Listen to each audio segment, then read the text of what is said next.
Hello everyone, welcome to our channel. This is Srishti Agarwal. तो मैं आप सभी कक्षा 6 व 7 के स्टूडेंट्स के लिए लेकर आई हूँ प्रभा हिंदी कार्य पुस्तिका की सॉल्यूशन, जिसमें हमने काफ़ी सारे वर्कशीट्स के सॉल्यूशन देख लिए हैं। यहाँ पर आगे बढ़ते हुए देखेंगे कार्यपत्रक 71 से कंटिन्यू। तो पूरे वीडियो में बने रहिएगा इसी तरह मेरे साथ। सबसे पहले देखेंगे कार्यपत्रक 71 का सॉल्यूशन, जिसमें क्वेश्चन है निम्नलिखित अनुच्छेद को पढ़कर दिए गए प्रश्नों के उत्तर दीजिए। यहाँ पर एक अनुच्छेद दे रखा है जिसे पढ़ना है, केयरफुली पढ़ना है और इससे रिलेटेड कुछ क्वेश्चन पूछे जाएंगे जिसके आपको आंसर करने हैं। तो सबसे पहले रीड करेंगे इसे। शिमला की माल रोड पर जनरल पोस्ट ऑफिस से बात हो रही है। शिमला की जो माल रोड है वहाँ पर स्थित पोस्ट ऑफिस की, उसी पोस्ट ऑफिस के एक कमरे में डाक छाटने का काम चल रहा है। धूप का मजा लेते हुए 2 पैकर्स और 3 महिला डाकिया फटाफट डाक छाटने का काम कर रहे हैं। पिन कोड का पत्र पहुंचाने में खास महत्व होता है। पत्र में शहर के नाम के बाद लिखे अंक को पिन कोड कहते हैं। पिन कोड 6 अंकों का होता है। पुराने समय में कबूतरों के द्वारा संदेश भेजे जाते थे, जब संचार और परिवहन के साधन कम थे। हर कार्य पैदल ही आम आदमी तक चिट्ठी पहुंचाने का काम करते थे। आज संदेश भेजने के लिए नए नए साधन उपलब्ध हो गए हैं। डाक बांटने में हवाई जहाज, पानी के जहाज, जाने कौन कौन से साधन इस्तेमाल किए जा रहे हैं। अब लोग नई तकनीकों जैसे ईमेल आदि से जुड़ गए हैं। अपनी बात कोई भी व्यक्ति तुरंत दुनिया के किसी भी कोने तक पहुंचा सकता है। तो जो पोस्ट ऑफिस है वहाँ पर आपने देखा होगा चिट्ठियों का ढेर, और आप तक पहुँचती हैं चिट्ठियाँ। सुख दुख की चिट्ठियाँ होती हैं, सभी तरह की चिट्ठियाँ आपके पास पहुँचती हैं। राखी पहुँचती है, भाई दूज पे तिलक पहुँचता है। तो काफ़ी सारी चीज़ें डाक की के तौर पे आपके पास में पहुँचती हैं। तो सबसे ज़रूरी वहाँ पर लिखना होता है आपको पिन कोड। पिन कोड के द्वारा ही आपके घर तक पहुँचा जाता है डाके के द्वारा। तो यहाँ पर है पत्र में पिन कोड कितने अंक का होता है? 6 अंकों का पिन कोड होता है। आज हम संचार के कौन कौन से साधनों का प्रयोग करते हैं? ईमेल का, मोबाइल का, टीवी का, पोस्ट ऑफिस का। दिए गए शब्दों की अर्थ लिखिए। छांटना अर्थात अलग करना, गुनगुनी अर्थात हल्की गन, परिवहन अर्थात आवागमन आदत के साधन को बोलते हैं, हर कार्य अर्थात डाकिया, तकनीकी प्रवृत्ति, ईमेल, इलेक्ट्रॉनिक मेल।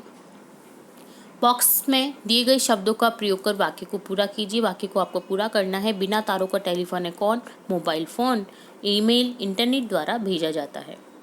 अगर आप किसी को पत्र लिखते तो पत्र में ये जानकारी किस क्रम में लिखते हैं? सबसे पहले हम लिखते हैं घर का नंबर, गली मोहल्ले का नाम, गांव या कस्बे शहर का नाम, खंड का नाम, और लास्ट में लिखते हैं राज्य का नाम।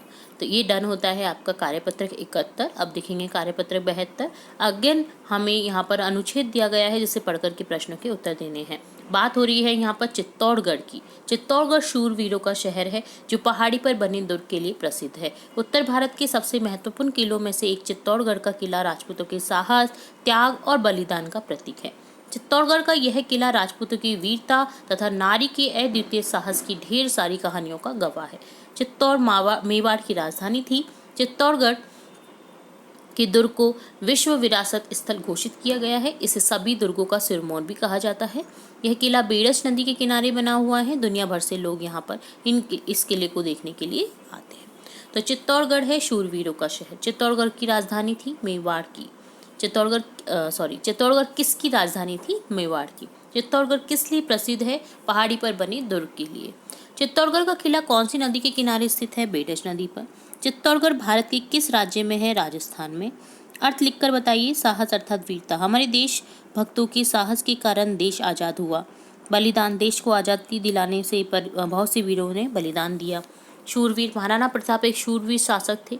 विश्व, भारतीय क्रिकेट टीम ने विश्व कप जीतकर देश का नाम रोशन किया। चित्तौड़गढ़ का किला किसका प्रतीक है? चित्तौड़गढ़ का किला राजपूतों के साहस, त्याग और बलिदान का प्रतीक है। दिए गए शब्दों के समानार्थी शब्द लिखिए। साहस अर्थात हिम्मत, अद्वितीय अर्थात अनोखा, सिरमौर अर्थात सिर का ताज। तो ये डन होता है कार्यपत्रक 72। अब देखेंगे कार्यपत्रक 73। दिए गए संवाद को पढ़कर प्रश्नों के उत्तर दीजिए। तो यहाँ पर एक संवाद दे रखा, आपस में बातचीत कर रहे हैं पवन और समीर। तो उनको पढ़ेंगे, देन प्रश्नों के उत्तर देंगे।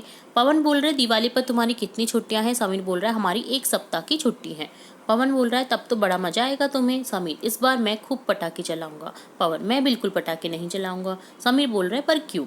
पवन, पटाखों से प्रदूषण फैलता है। समीर, पटाखों के बिना दिवाली का मजा ही क्या? पवन बोल रहा है पटाखों से निकलने वाला धुआं हमारे स्वास्थ्य को नुकसान पहुंचाता है। समीर बोल रहा है वैसे मेरे दादाजी को भी पटाखे पसंद नहीं। पटाखों से सांस और आंख की बीमारियां बढ़ जाती हैं। पवन, जब तो सब जानता है तो समीर ठीक है ना, मैं भी इस साल पटाखे नहीं जलाऊंगा।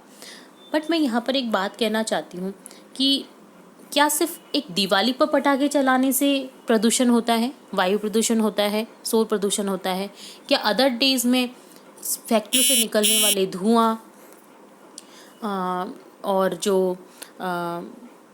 जो एसी रेफ्रिजरेटर का यूज़ करते हैं जिसके कारण क्लोरोफ्लोरोकार्बन का वायु में फैलने का कारण जो बन रहा है, इसके अलावा जो वाहनों के धुएं होते हैं, क्या इनसे वायु प्रदूषण नहीं होता है? क्या एक दिन के फटाकों से वायु प्रदूषण होता है? नहीं, ये सिर्फ बातें कही गई हैं। दिवाली पर खूब पटाखे चलाने चाहिए, खूब इंजॉय करना चाहिए, क्योंकि एक ही दिन मिलता है जब हम कम्प्लीटली अपना खुशी मना सकते हैं अपने फैमिली के साथ में। तो मैं इस बात को समर्थ नहीं करती हूँ कि पटाखे के बिना दिवाली अधूरी बहुत अच्छी बन जाएगी। जी नहीं, पटाखों के साथ ही दिवाली का मज़ा है, आनंद है। अगर ऐसा ही है तो अदर डेज़ में पटाखे जो चलाते हैं उन्हें भी बंद कर दीजिए, ठीक है। साल भर कोई पटाखे नहीं चलाएगा, किसी के आगमन पर भी नहीं चलाएगा, क्योंकि उससे प्रदूषण होता है। तो अगर प्रदूषण होने की बात कही गई है तो पूरी साल भर ही बंद कर दीजिए, सिर्फ दिवाली का नाम लेकर के पटाखों की बात ना की जाए। क्वेश्चन है, प्रदूषण क्या है? प्रदूषण का अर्थ है पर्यावरण के घटक वायु, जल, मिट्टी आदि का अवांछित पदार्थों से दूषित होना, जिससे सजीवों पर विपरीत प्रभाव पड़े। कौन कौन से प्रदूषण से हम और हमारी धरती प्रभावित हो रही है? वायु प्रदूषण, जल प्रदूषण, भूमि प्रदूषण से हम और हमारी धरती प्रभावित हो रही है।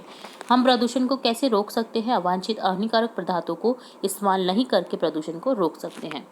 पटाखे बड़े बूढ़े बीमार लोगों को कैसे प्रभावित करते हैं? पटाखों से निकलने वाला धुआं बीमार लोगों के स्वास्थ्य को खराब कर देता है, इनके आवाज़ से कान बहरे हो जाते हैं। आप सब दिवाली कैसे मनाते हैं? हम दिवाली पर नए कपड़े पहनते हैं, इसको कंप्लीट कर दीजिएगा। नए कपड़े पहनते हैं, पटाखे चलाते हैं, दिए लगाते हैं, एक दूसरे के घर पर मिलने जाते हैं, मिठाइयाँ खाते हैं और खूब मस्ती करते हैं हमारी फैमिली के साथ में, परिवार के साथ में। तो ये सब चीज़ें आपको यहाँ पर लिख देनी है। तो ये डन होता है कार्यपत्रक 73। अब देखेंगे कार्यपत्रक 74, जिसमें है एक पद्यांश जिसे पढ़ करके प्रश्नों के उत्तर देने हैं। सच हम नहीं, सच तुम नहीं, सच है महज संघर्ष ही। ऐसा करो जिससे न प्राणों में कहीं जड़ता रहे, जो भी जहाँ चुपचाप अपने आप से लड़ता रहे। जो भी परिस्थितियाँ मिले, कांटे चुभे कलियाँ खिले, हारे नहीं इंसान, हे संदेश जीवन का यही। सच हम नहीं, सच तुम नहीं। तो यहाँ पर एक मोटिवेशनल कविता है जिससे बताया गया है कि कैसी भी परिस्थितियाँ हों, कांटों में भी गुलाब खिलते हैं। तो आप कैसी भी परिस्थितियों में क्या कर सकते हैं? आप आगे बढ़ सकते हैं। सिर्फ ये एक्सक्यूजेस होती हैं कि हमारे पास में ये नहीं है, वो नहीं है। बहुत कम जिसके पास में खाने को भी नहीं रहता है, वो भी आज लड़का या लड़की पढ़ कर के अपने नाम को रोशन कर रहे हैं, गांव को रोशन कर रहे हैं, अपने देश को रोशन कर रहे हैं। तो एक्सक्यूजेस अपनी साइड में रखें और पढ़ाई करें मन लगा करके। देन आप देखें कि आपको कितनी तरक्की मिल जाएगी, ठीक है। तो यहाँ पर अब कवि ने जीवन का सच्चा सच किसे कहा है? कि कवि ने जीवन का सच्चा संघर्ष, जो सच्चा सच है वो संघर्ष को कहा है। चुपचाप अपने आप से लड़ने का क्या महत्व है? चुपचाप अपने आप से लड़ने का महत्व है गुमसुम या उदास चिंता में डूबे रहना। कांटे और कलियां किसका प्रतीक है? कांटे और कलियां सुख दुख का प्रतीक है। कवि क्या संदेश देना चाहता है? सहन दुखों या कष्टों, संघर्षों से कभी हारे नहीं, ये संदेश देना चाहता है। हार सच शब्दों की विलोम शब्द लिखिए। हार का हो जाएगा जीत और सच का हो जाएगा झूठ। ता प्रत्यय लगाकर कोई 4 नए शब्द बनाने हैं। सुंदर में ता लगा देंगे सुंदरता, मधुर में ता लगा देंगे मधुरता, विशेष में ता लगा देंगे विशेषता, एक में ता लगा देंगे एकता हो जाएगा। तो इस तरह से डन होता है आपका कार्यपत्रक 74। साथ ही हमने देखा 73, 72, 71 की सॉल्यूशन। आगे के कार्यपत्रक के सॉल्यूशन भी देखेंगे और भी इंपॉर्टेंट वीडियोस आपकी कक्षा से रिलेटेड देखेंगे। तो जुड़े रहे हमारे चैनल के साथ। वीडियो को पूरा देखने के लिए धन्यवाद।